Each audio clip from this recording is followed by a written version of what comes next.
Hello everyone, welcome to Lesson 13 of the Medical Care Organizations course.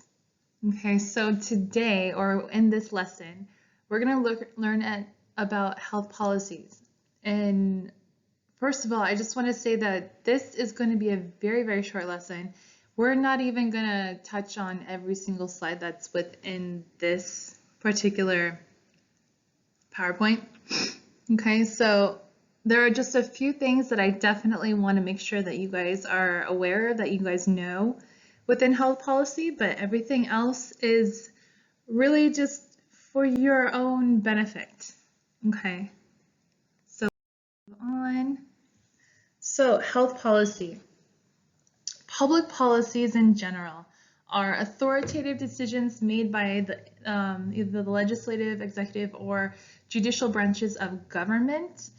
They are intended to direct or influence the actions, behaviors, or decisions of others, or like the people that they govern, us, right?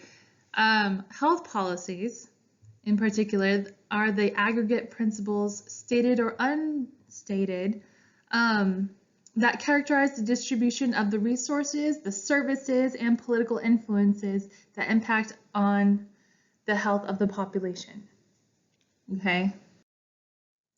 So, let's skip this one altogether. All right, so there are different forms of health policy. All right, two different forms. We got that health policy can be made as a regulatory tool or an allocative tool. Okay, so two ways. So regulatory tool, first of. Regulatory tools are basically call on the government to prescribe and control the behavior of a particular target group by monitoring the group and imposing sanctions if it fails to comply. What regulatory stuff does is it puts policies out there to kind of control the behavior, make sure that people aren't, doing something that's going to hurt the public or, things like that. So some examples of some regulatory behavior that we have had have been like the FDA with making sure that people are complying with the safety regulations in our medical supplies, in our medical tools, and our medical technology, our supplements, things like that, right? Then we have allocated tools, and this is where it involves provision or direction of allocating the different resources or like the income or like the different medical services and things like that. So it's creating a policy that will figure out how to allocate different resources. And usually what health policies do with in this category when they use it as an allocative tool is they'll create things like Medicare or Medicaid. So ways that we can allocate resources to the public, okay, within health. So allocative tools, regulatory tools, right? So those are the ways in which, those are the different types of health policies that exist. So some examples of some of those health policies might be reform in medical education. Okay, so this would be regulatory, right? The enactment of Medicare and Medicaid, that would be allocative. And federal funding for family planning clinics, that would be allocative, right? A merger of two hospitals that violates antitrust laws, that would be regulatory. Okay, they're regulating that whole situation. Procedures for licensing physicians, that would be regulatory. Okay, monitoring sanitation standards in restaurants, that would also be regulatory.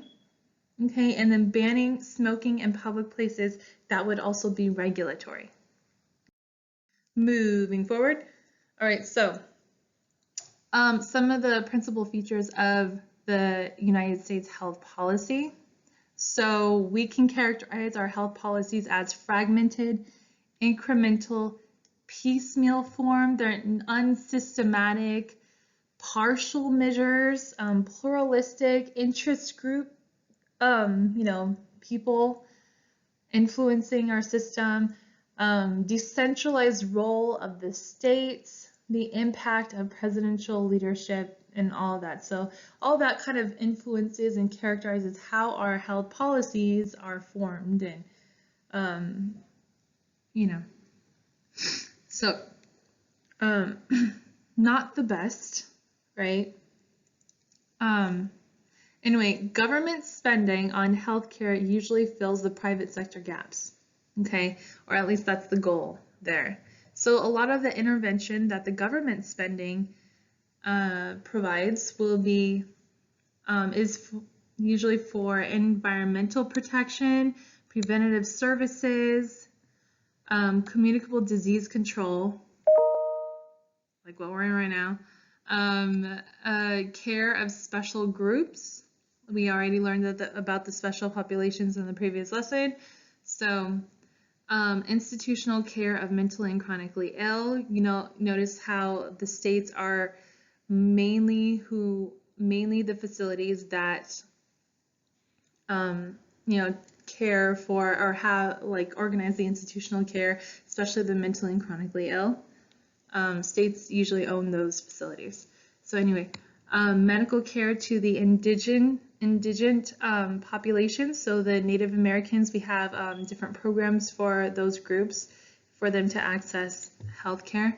And then there's support for research and training. So a lot of investment into research and development from the government.